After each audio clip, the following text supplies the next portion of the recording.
which we will send out to everybody. And suddenly there's 26 people in. And only 2 people have told me where they're from. One from Blackburn and one's from Ahmedabad,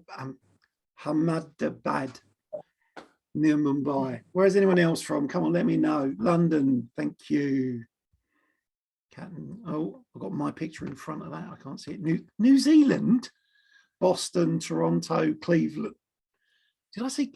Oh, Cleveland in Brazil, Romania, London, Weymouth in Dorset, the Southwest, Lancaster, Washington, DC.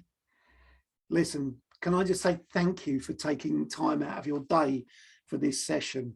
Whenever we put these events on, we always plan to run them no matter what. But to see that people are either staying up late or getting up early or setting aside time from being with their families to be here, well, I really, really appreciate that. Now, I have a set of rules of the behaviours that I work by, which is I start on time for those people who are here on time. I don't hang around for 5-10 minutes. I usually get on the call early, talk to people early if that's possible, and then at the time I get on with it. So I'm going to get on with this now.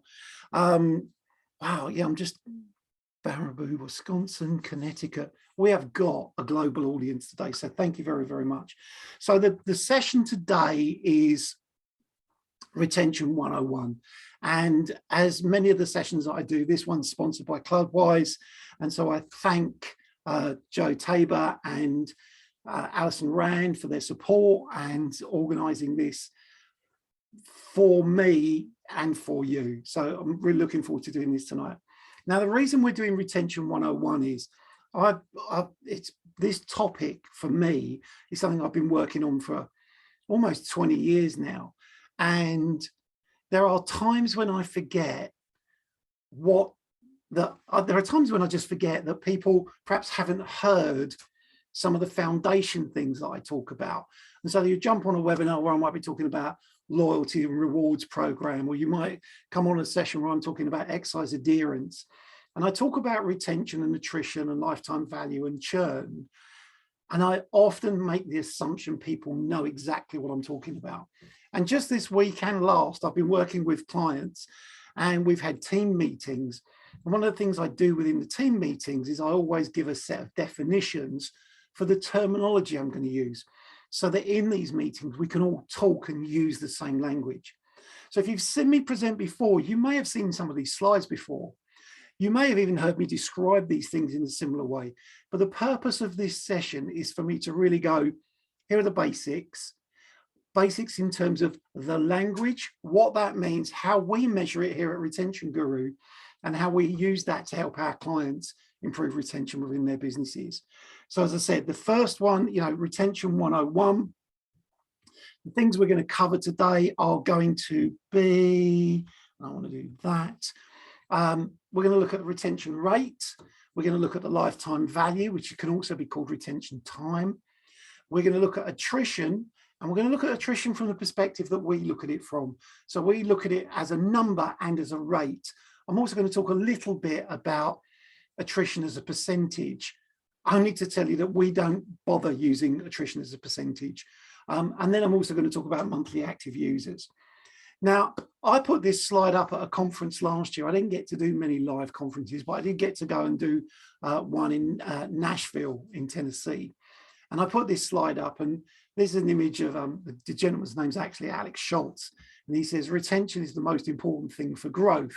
And you're looking at that, most people in the fitness industry will go, well, who's Alex Schultz? Why should I be listening to what Alex Schultz has got to say? Well, he's the VP of Analytics and Chief Marketing Officer for Facebook. Now, if Facebook think it's worth focusing on retention, then I would argue that we should be focusing on retention as well. Now, obviously, I do have a vested interest. This is solely what I do. I work on with clients within the health and fitness industry to keep their businesses retaining their customers for longer, using a whole manner of different things. But my thoughts were, and I presented this to a whole bunch of chief execs, if Alex Schultz is saying this at Facebook, then maybe we should be paying attention. Now, some of you will recognize this gentleman. There is a quote that you will see used from time to time. In fact, you'll see it a lot of the time. And I know that when I describe what I'm going to describe later on, this is going to make a few people feel a bit uncomfortable. But who has ever heard the expression or the sentence, a 5% improvement in retention could lead to a 95% increase in revenue?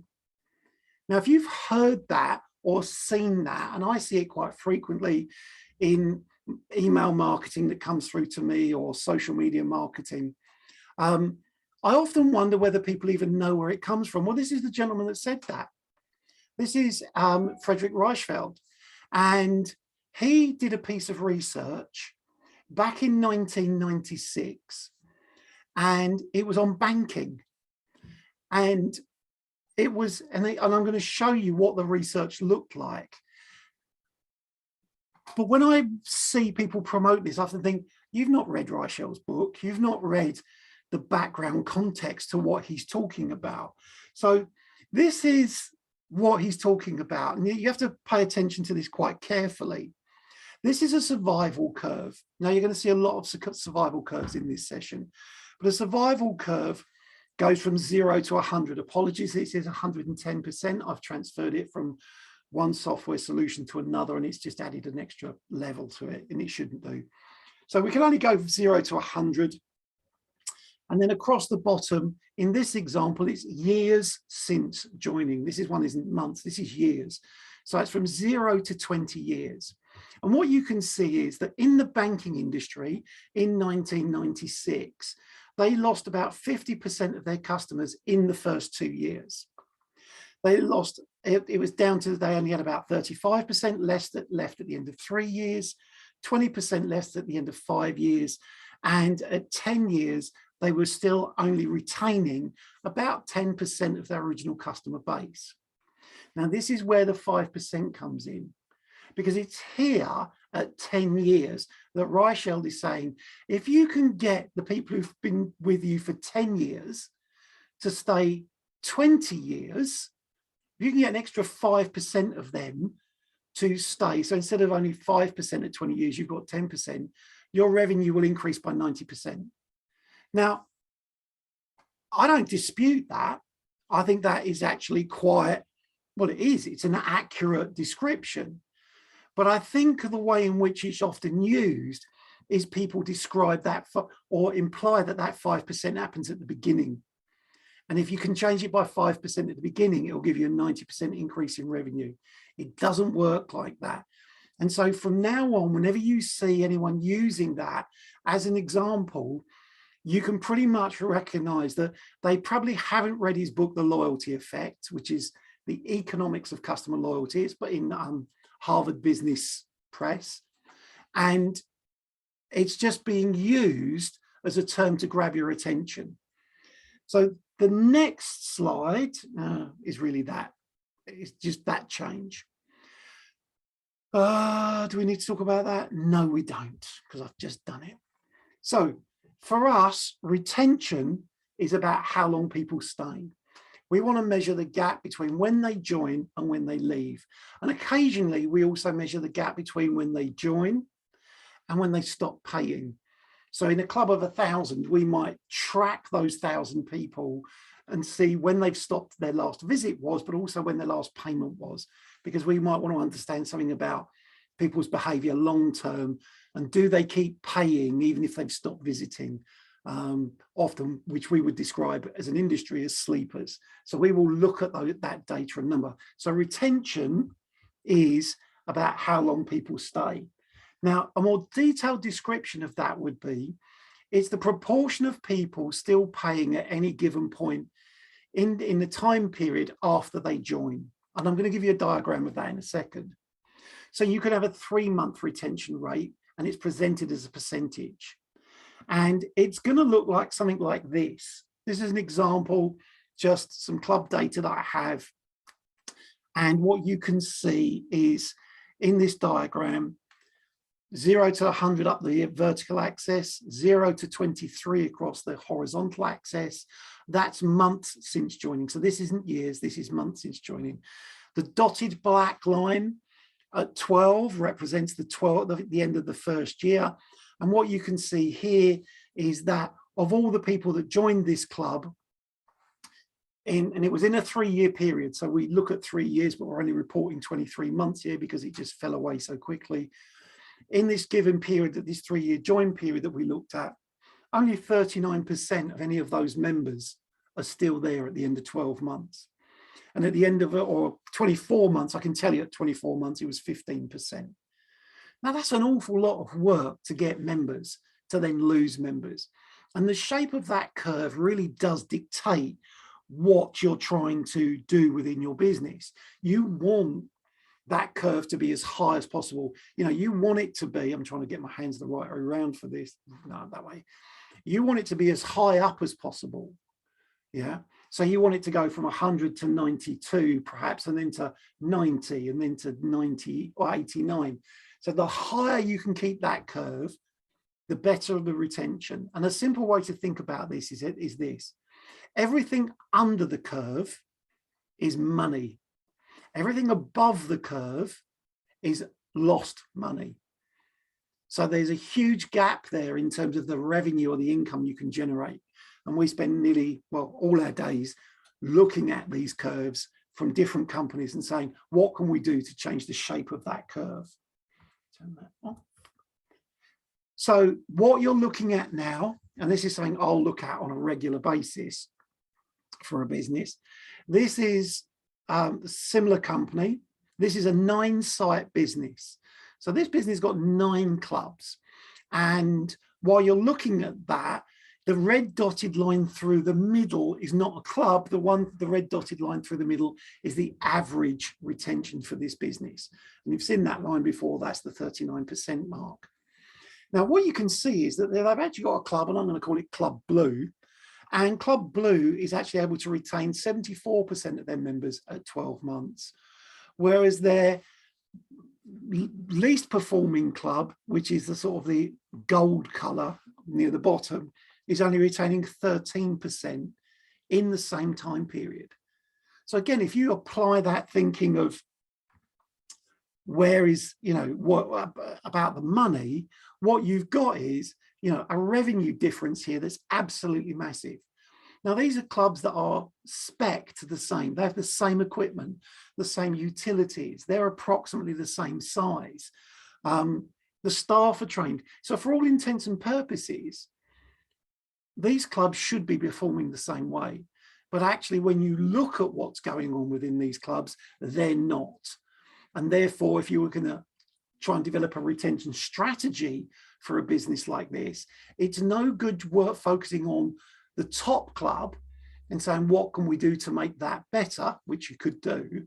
You'd be better off working on some of the clubs lower down and saying, we need to lift them up. And you wouldn't develop a one-size-fits-all strategy for a business like this.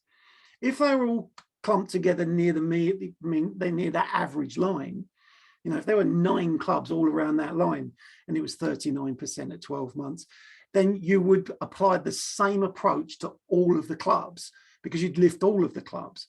But when the variance is as wide as it is here, you'd actually have to group the clubs together and say, for the bottom 3 clubs, we're going to do this. For the clubs in the middle, we're going to apply this.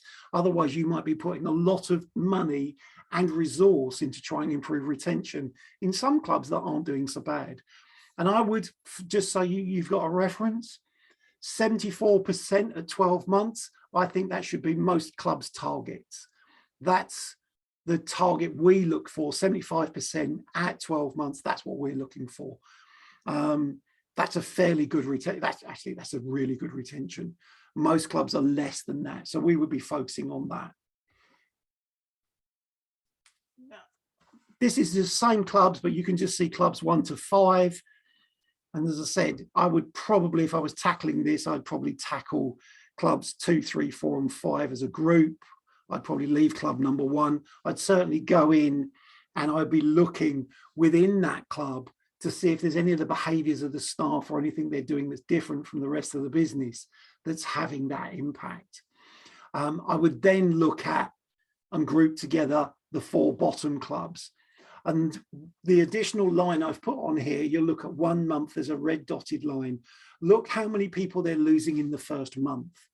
You know, the worst performing club here has already lost, what's that, 27% of its new members.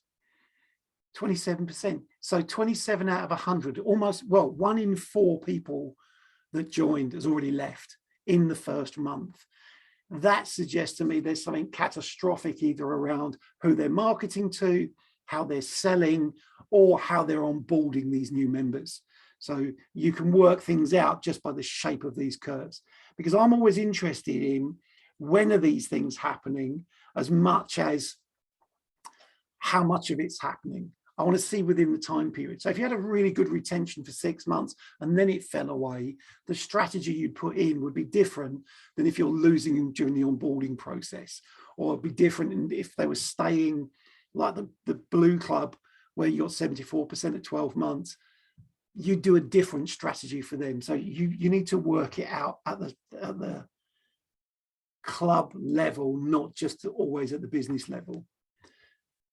Then if we look at this is, see, these are things you can do once you've got your variables and you know how to run survival analysis. Looking at this, you can see this is by age. And you'll see that right at the beginning, there's not a lot of difference. There's about a 10% difference, but not much more. But as the months go on, it reverts back to, excuse me, I'm going to cough. It reverts back to a pattern that we see all of the time.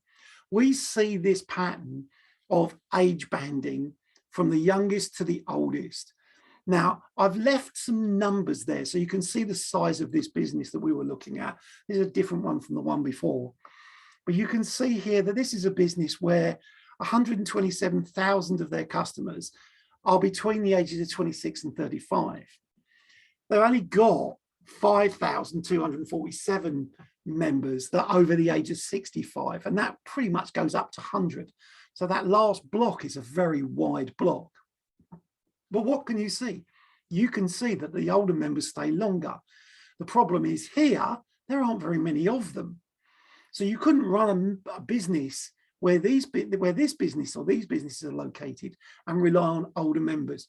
But understanding that actually, if you have a large proportion of younger members, it is going to bring down your overall retention, which means you're going to have to sell more to replace them.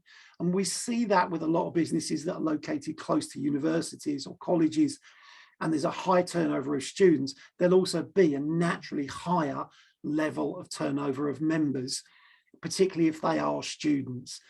Here in the UK, average length of the degree is 3 years. I know in the US it's 4 years. But you could almost argue there's a maximum lifespan of 3 to 4 years with students before you are going to lose them. And you need to understand that. You could also break this down, as I have for another slide. You could break this down by the gender. You could break it down by membership type and so on. This is fairly typical. We don't see men or women staying longer than the other. They're always pretty much together. The only time we have seen a significant increase in length of stay in male members is actually in clubs where the proportion of male members has a significantly high proportion of gay male men, maybe for whatever reason. But when we know we're working with clubs that have a high proportion of gay male members, we actually see an increase in retention within that business. Now, you can also then, when you've got your data, you can split it by how people are inducted or onboarded into the business. Now, you can see here, this is an example of 4 different induction approaches, again, done over 24 months. And you can see that to start with, the one that included the fitness test did quite well. And it did quite well for about the first 2 to 3 months, but then it dropped away really significantly. The sort of more traditional, the 60-minute gym induction, gym orientation, you know, that pretty much held up all the way through. The 15-minute sort of fast track express That held up reasonably well. And if you think that that's often given to the people who say they're experienced exercisers, I find it quite interesting when I look at this data set that the people who said they needed longer stayed longer than the people who said, oh, I don't need it because I know what I'm doing. But I think the one that's most striking is the group inductions. Now, we've seen this repeatedly, and group can be anything from 4 to about 15 people, all crowded around one machine, all together. I'm not talking about when a couple turn up and they both want to go through the induction or onboarding process together, or two friends. I'm talking about an organized group, often of people who don't know one another. The only places for me that I ever even think about using the group approach is within universities and colleges and Freshers Week, just because you have such a huge volume, you can't do them one-to-one, or with the military, where actually everyone's got to do what they're told anyway. So there's a much more conformist approach. But just, you know, survival analysis to measure retention time and retention rate, you can see it here quite clearly. Press the wrong one. That's the next one. I'll turn that off. Now, this surprised a few people recently. This was one that we did for a client where we looked at the people who had done Group X or done some Group X versus no Group X. And how did we work that out? Well, we worked it out in this situation with those people who'd booked to do Group X sessions. Because the only way we know if someone's done a Group X session is if they've booked it. Because if yours is a club where people can turn up, swipe in, get into the building and then go and do whatever they want, Group X, swim, use the gym floor, and you don't know where they've gone, we can't attribute them to another activity. So we have those people who have not registered for any Group X, and those people who've registered for some Group X, because we don't know whether that's exclusive or not, because we don't know if the people who did register for Group X also then went and ran on a treadmill. And what you can see here is in this particular club, when we ran the analysis, actually the Group X didn't hold up as well as just people who use the gym floor. Now, I can tell you that I had a range of classes. Some of them are branded pre-choreographed classes. Some of them were the instructor's own choreography, and some were almost a signature workout. So it's unique to that business. But none of them made much difference. There wasn't one type of workout that was doing much better than the others when we broke all the different workouts down. So we had a similar survival curve to this, but it listed all the different types of workout. But I can't share with that because that's client confidential. And I just want to show you this before moving on to the lifetime value. This is one that we worked with a number of years ago. And this is a business where they were losing 40% of their customers or their members at the end of the first month. Now, when we came in and we measured this, you know, well, thankfully they got in touch and said, look, we think we've got a retention problem. I then took their data, ran their data, and we got this as a survival curve. And I was like, you think you've got a retention problem? Wow.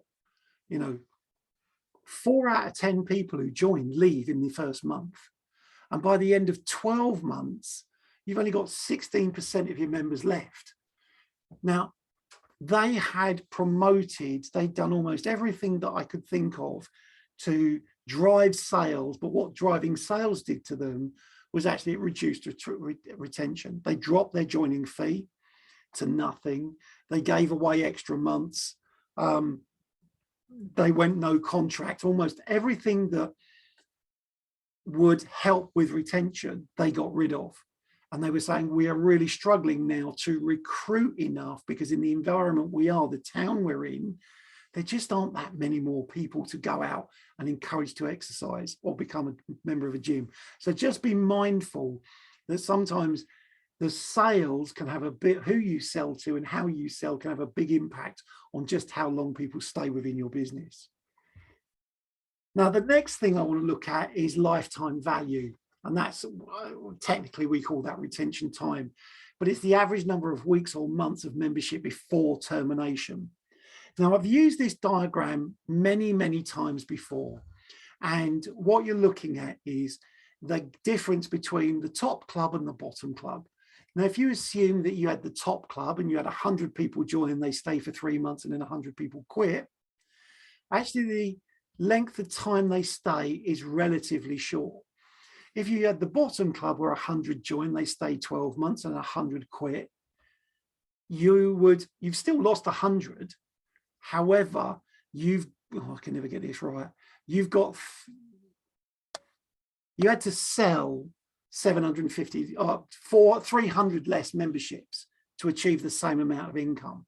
Because if you think about these clubs paying the members paying the same amount of money, the bottom club generates more income from that 100 members than the top club does. If the top club sells 400 memberships that all only stay 3 months, they would earn the same amount of money as the bottom club. But obviously they've had to work a lot harder for that. And if you're in the type of club where you pay commission to your salespeople, you've probably got to sell more than 400 to get the same amount of money that you would get from the bottom club, just because of the amount of commission you've had to pay away. Now, I've gone back to that original dotted line because I want to show you how we look at average length of stay. So for us, when we're looking at average length of stay, we use the percentile. So we use that survival curve and we get to the 50th percentile, which is the midpoint, and we draw a line across, and wherever the two lines touch each other, that's the average length of stay, because we're saying 50% of the customers stay longer than this and 50% of the customers stay less than this. Now, when you're measuring attrition, when you're measuring average length of stay or lifetime value, you have to use the median. You can't use the mean, which a lot of people do. And the reason you can't use the mean is because you don't have what's called an even distribution.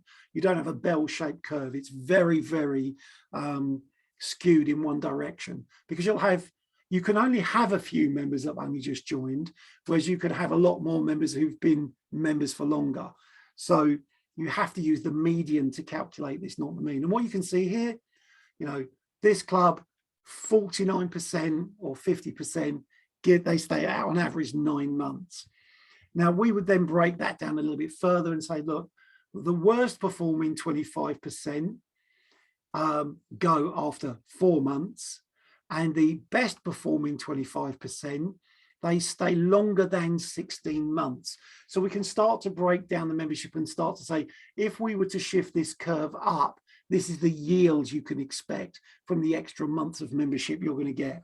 Because the idea that you hear, again, some people saying, oh, just add a month to everybody. Well, the people who are staying 18 months, you're not going to get that month till they've stayed 19 months. The ones who've only stayed a month, you'll get that month too. But the further, or depending on the shape of this curve, will really determine how long you have to wait to get an extra month. An extra month will be worth it though. So the next one I want to talk about is attrition. Now, attrition is not the opposite of retention. A lot of people will say that, a lot of people write that, but the opposite of attrition is sales. Attrition is a measure of how many people quit. So I'm going to blank that for a second, let me go back.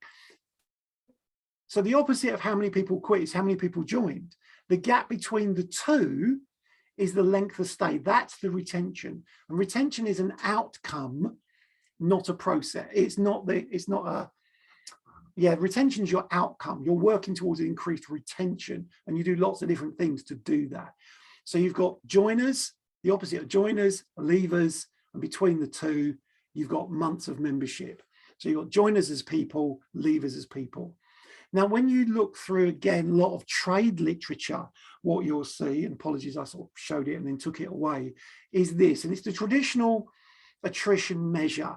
And it basically says at the beginning of a given period, usually people think about that as when people join, you add all the new joiners to all the existing members, you add anyone who's reinstated to it, and then you divide it by a percentage of the people who've left. We don't do that. We don't do it. We've never done it. We don't bother. Now, I've tried to simplify what is going on there, and then I'll explain why we don't do it.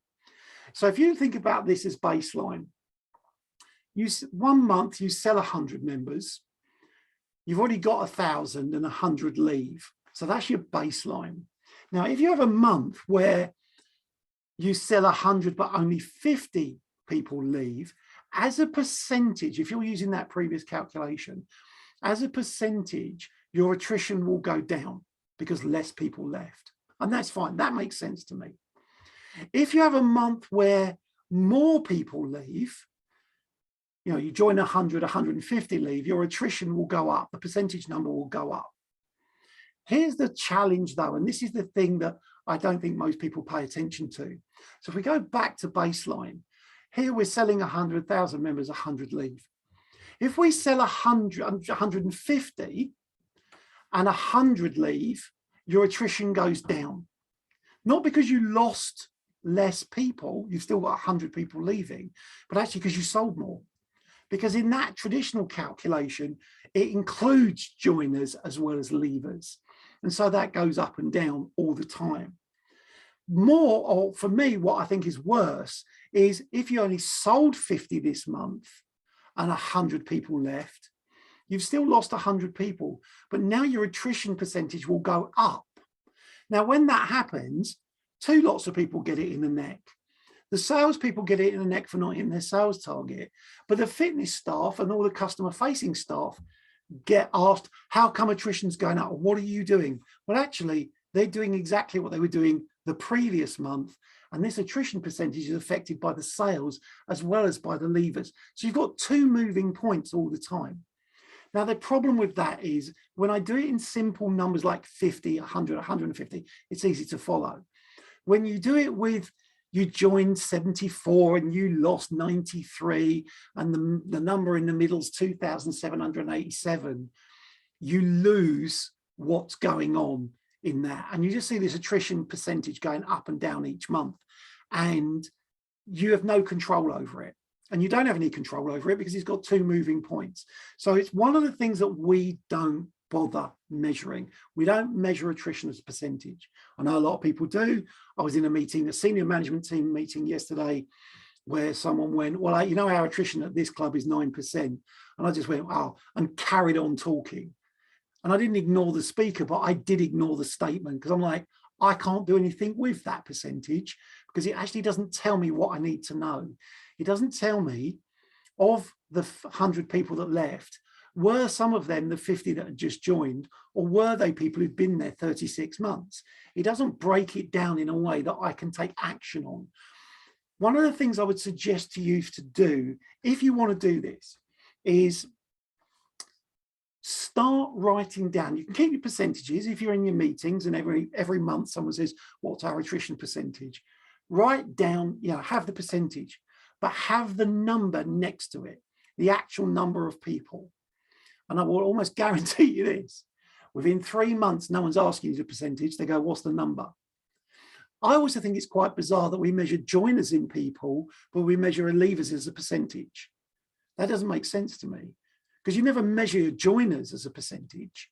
So joiners a number, leavers as a number. Then what you can do is you can, and I've jumped ahead of myself a little bit, you can look at the comparison and people understand what's going on. They understand those numbers. So if I show you this next slide, here's another problem. If you had 3 clubs and you were using that traditional measure, and let's say that at the end of 12 months, ignore all the other numbers on those lines, but at the end of 12 months, you had 39% attrition for a year. What will happen is all 3 of those managers would be treated exactly the same. Now, if 39% was good within your business, they might all get bonuses.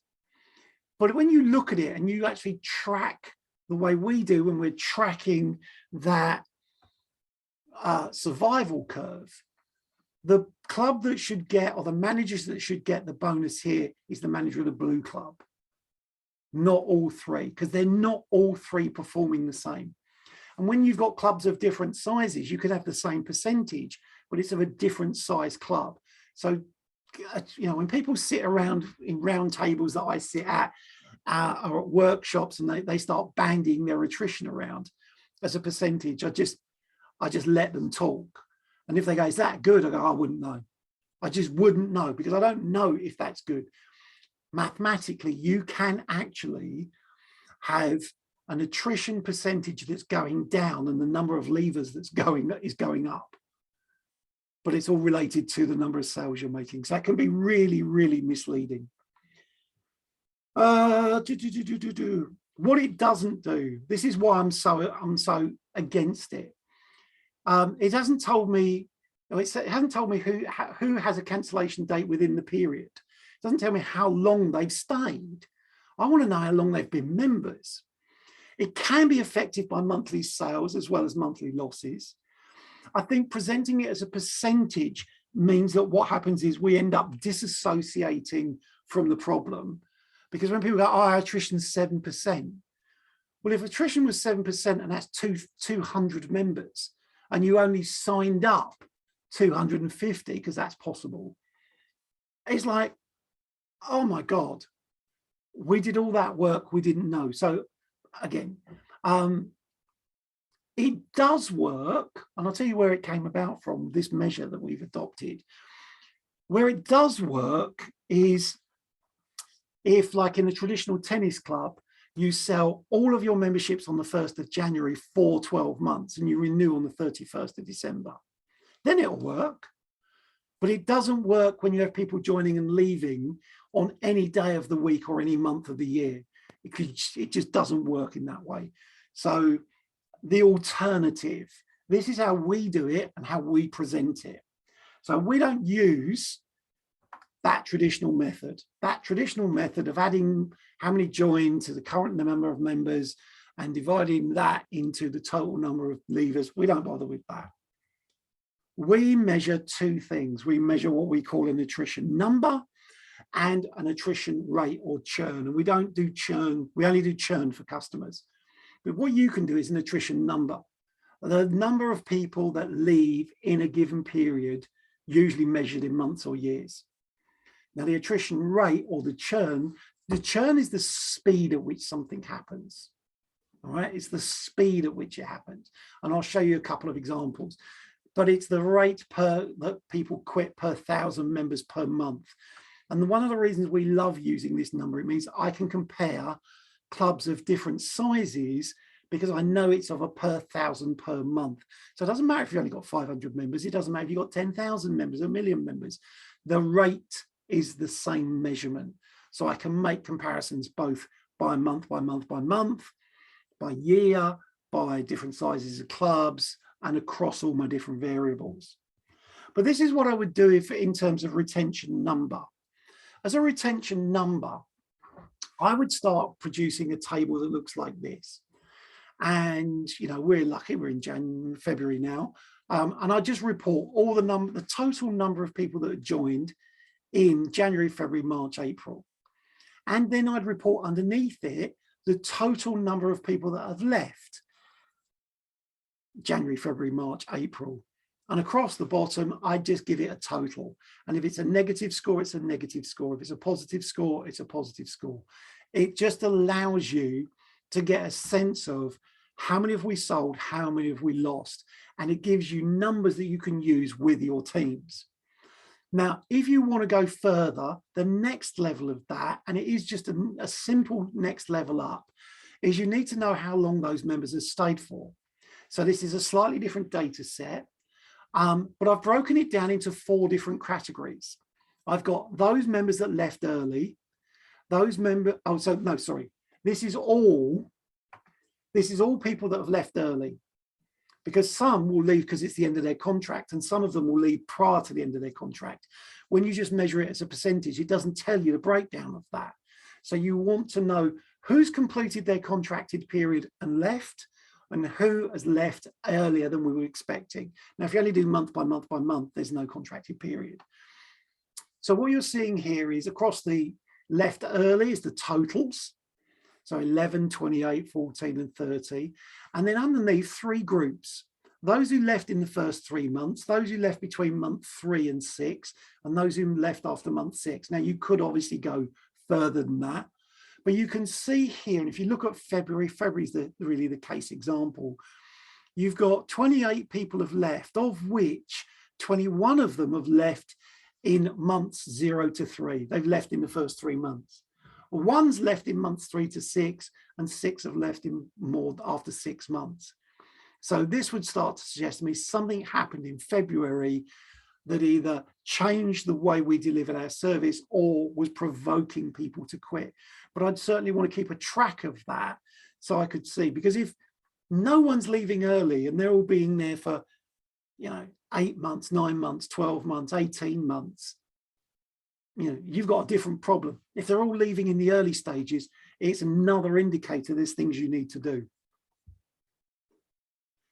Now, this is where we measure attrition rate, and this is how we break it down. Now, attrition rate is done by calculating the length of time of all your members. So each member has a certain period of months, and you add up the months per individual member, then you add up all of the months in total across your membership, and you divide it by your membership base, and that will give you this rate. We present it on a table as it looks like this. So just as you look at it, the overall attrition rate is they're losing 45 members per 1,000 members per month. Now, if you go down a little bit into the sex one, male and female, the breakdown of that is that the male members, we're losing them at a rate of 41 per 1,000. So for every 1,000 men, we're losing 41 of those each month, but we're losing nearly 51 female members. And you can see as you go down, you can see how those rates equate. So you can see the speed at which you're losing or churning your members. And the biggest number on here for that middle column, you can see it right there, right in the center, 71 per 1,000 per month is in the 18 to 24-year-old, this youngest group. So there's often you can often see the relationship between the survival curve here and the attrition rate.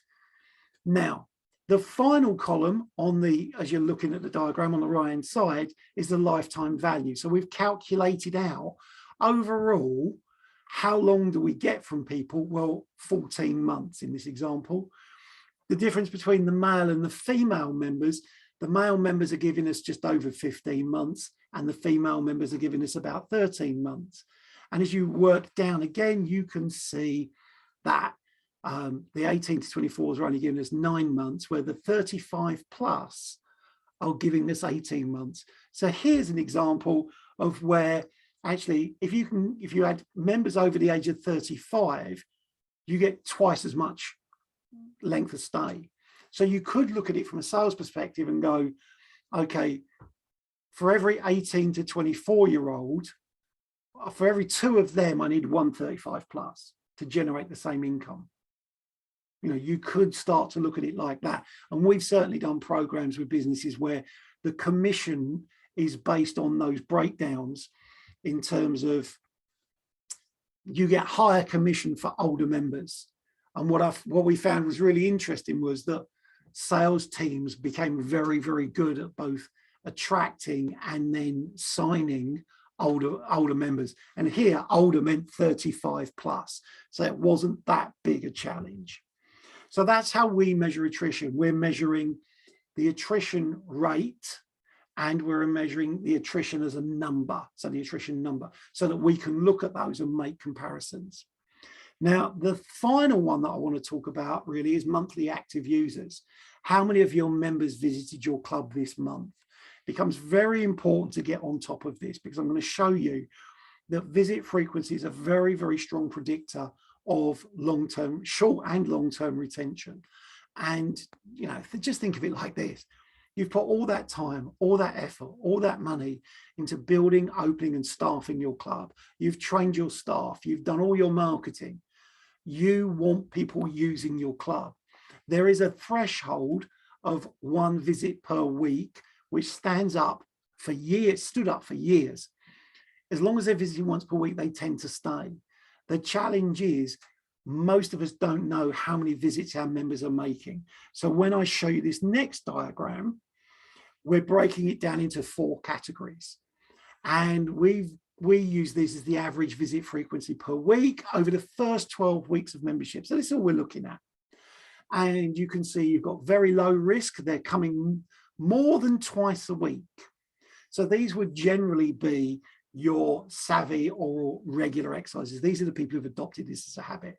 You've got low risk. They're coming between, well, let's do it on a monthly visit basis. So the low, very low risk, they're coming 8 or more times per month. The low risk, 5 to 8 times per month. The moderate, 3 to 4 visits per month. And the high risk are coming less than 3 times per month. Now, if you look down the average length of stay, what you'll see is there's a pretty decent difference between the high risk and the moderate. In fact, you get an extra 3 months from one visit. So if you can get them to do 4 visits per month, you do better than if they do 3 visits per month or less. It steps up again between moderate and low. And what you'll see is between low risk and very low risk, there really isn't much difference. So the concept of trying to get everybody to come 3 times a week from a retention perspective, probably you don't need to follow that. And in fact, you probably don't want in a commercial club, you don't want people in 3 times a week or more if you've got a busy club, because it'll just be at capacity all the time. So you do need to keep them coming on a regular basis, and you do need to establish this routine. Now, here's data from a business that I work with. Again, not telling you who, but this is a study of 215,000 members in a given visit period.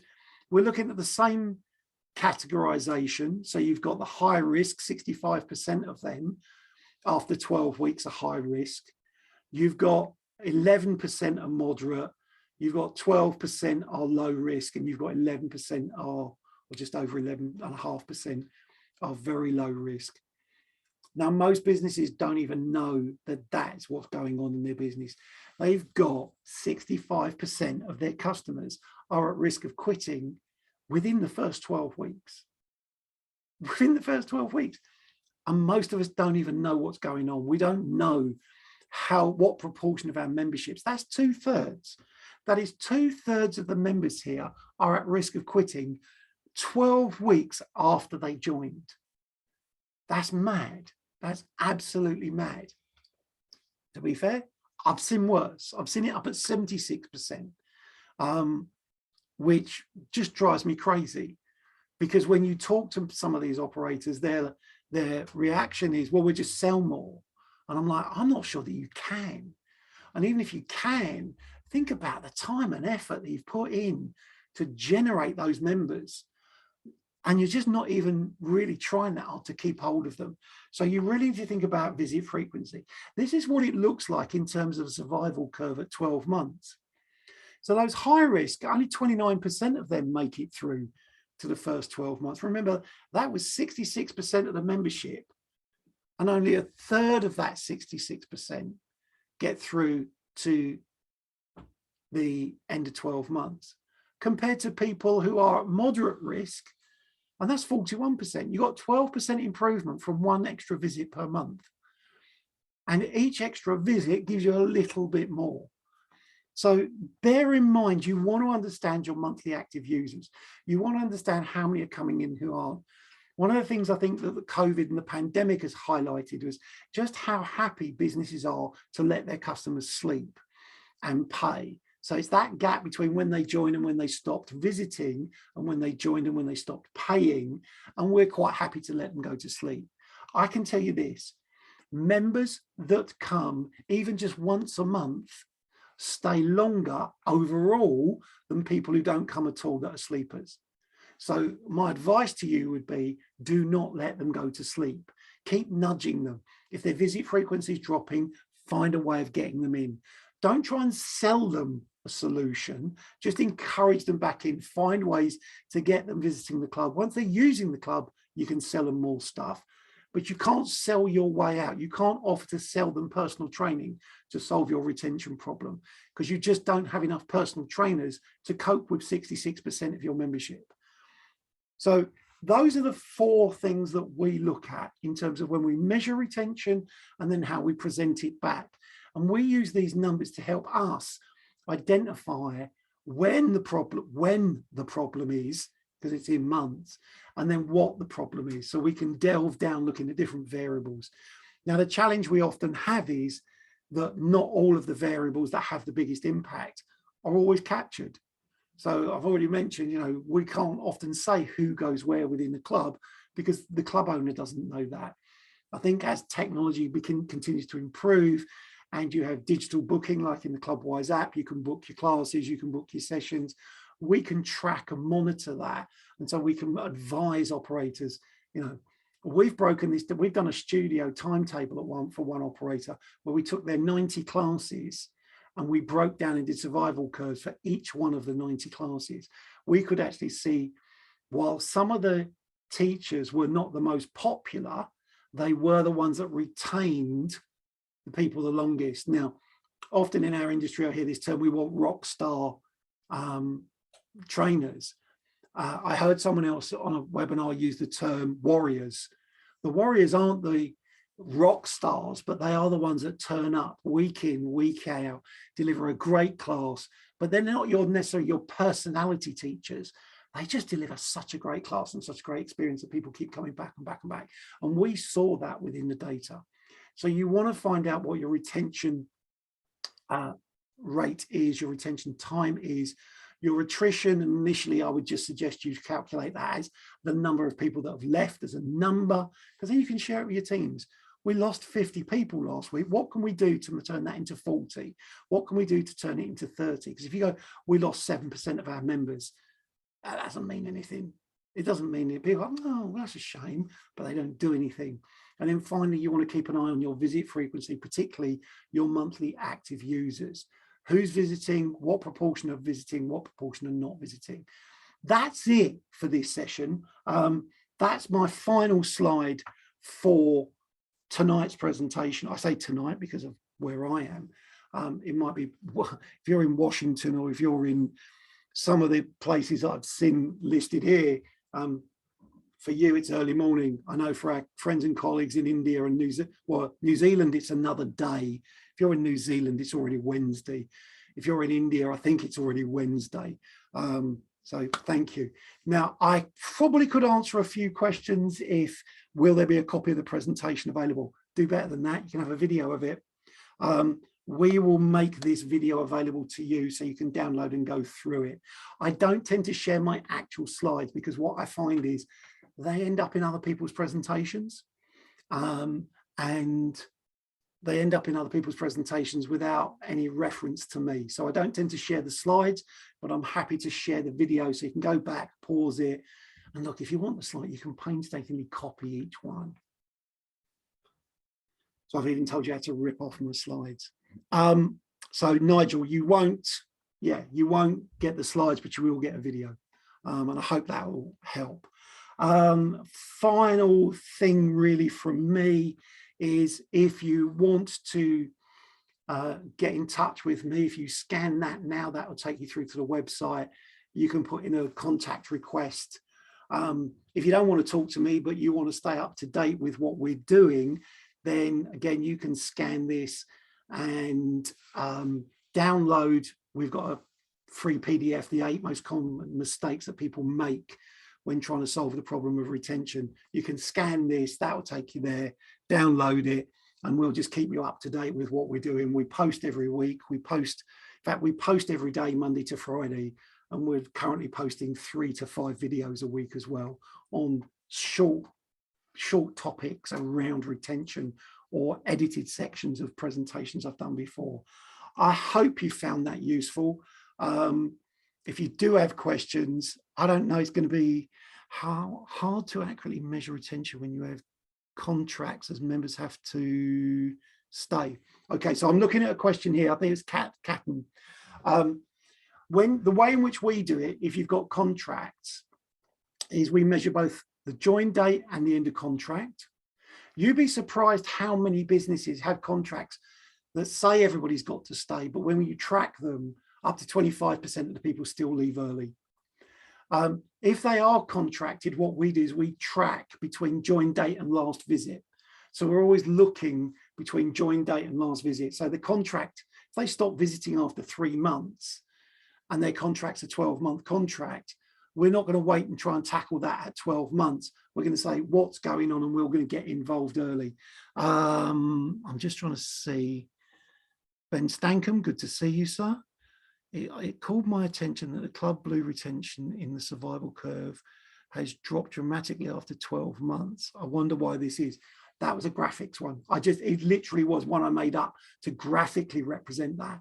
Often though, if you run a 12-month contract, as I answered the previous question, if you run a 12-month contract and you don't track the visits, it will come across to 12 months and then it will cliff. And when I'm just trying to think, I've got it close to me in the presentation. I don't think I have. When we run analysis of like 3-month contracts, 6-month contract, 12-month, 18, in Australia and New Zealand, 24-month contracts, you'll see a dead straight line till the end of the contract period, then a massive cliff. And one of the things we say to our clients is, unless there's special considerations, and there are special considerations, we don't usually recommend to our clients to run 3 or 6-month contracts, because we know that almost without fail, people who sign up for a 3-month contract, even if it then turns into a rolling contract, pretty much go at 3 months. So you'd actually be better off if you're trying to use 3 months to entice people in. You'd actually be better off doing the first 3 months as just pay as you go, or pay monthly, and say to them, if you're still here at 3 months, at the end of 3 months, we're going to automatically enroll you into a 12-month program. So we've got 3 months to convince you that being a member here is a really good thing to do. Then at the end of those 3 months, if you want to, you can quit. But if you don't, we'll put you into a 12-month agreement that we can actually offer to you at a lower price. So what people are really skeptical of at the moment is we'll do a 3-month committed period and then it goes rolling. It's like, well, you just want 3 months worth of money out of me. We've flipped that with some of our clients and gone, just do 3-month individual payments, then flip it into a contract. So it's the reverse. Yeah, a lot of people, a lot of clubs, even my clients focus a lot on sales and everything. But sales, the thing is often with sales, it's a really easy metric to follow because you've got the number of people. You can say to your sales team, how many people joined this month? Now, when you calculate attrition as a percentage and you go, how many people left? And they go 5%, it doesn't give you an insight into what's going on. Whereas if you present it as a number, it's like, we joined this, we lost that. Oh, then go into my little tables. Well, how long did they stay for? Because that really gives you the insight in what's going on.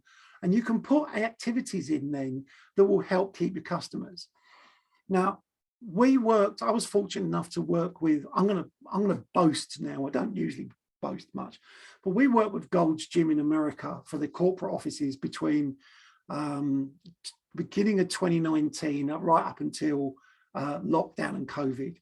And in a 5-month period where we did analysis and we created a product and everything, and we changed the way they were operating across their 100 corporate sites, they increased their revenue by $4.75 million in 5 months by having some attention or paying some attention to their retention and their attrition and the things that contributed to those things. So now I didn't come up with those numbers. They told me, Adam Zaitsev, who was the chief exec there, and Justin Gadry, who was the senior vice president of ops, they both said to me, look, these are the numbers. We also increased the net promoter score, for those who are familiar with that, that we increased that by 17 points. So we went from something like 17 to 34. We got 80,000 more 9s and 10s in that 5-month period.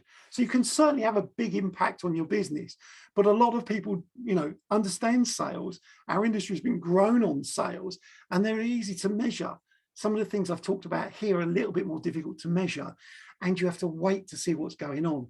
But if you've got a problem in the first 3 months, you can tackle it now. If you've got a problem with people who are quitting after 3, 4, 5 years, you might argue that's not actually a problem. I'm just going to have a quick look down to see if there's or slide through. Any other questions? I wait for you to type. I know there's a slight delay going around the world, so people are, you know, I go, any other question? I'm not going to be one of those school teachers that goes, has anyone got any other questions? And you go, and while you're going, they go, right, and they move on just as you came up with a question. I do want to see if there's anyone that's got anything they want to ask. So yeah, one of the reasons that blue one dropped off quickly was because I made it drop off quickly just to show it. But that would be, typically you'd see that if you were looking at membership contracts and only membership contracts. Look, I've not seen anyone typing anything. I'm going to call it a day. I would really like to say thank you for taking the time to attend. I just want to do that. Yeah, I want to say thank you for taking the time to attend. I want to say thank you again to Clubwise for giving me the platform to do this for you today. If you do have any other questions, please feel free to get in touch with me at paul@retentionguru.co.uk. It's not .com, it's .co.uk. If you can't remember that, just go to the website, which is retentionguru.com. And once again, thank you to Clubwise and all the team there for your continued help and support. That's it for tonight, today, this morning, whenever you're listening or watching this. Thank you very much. Hopefully I'll speak to you again soon.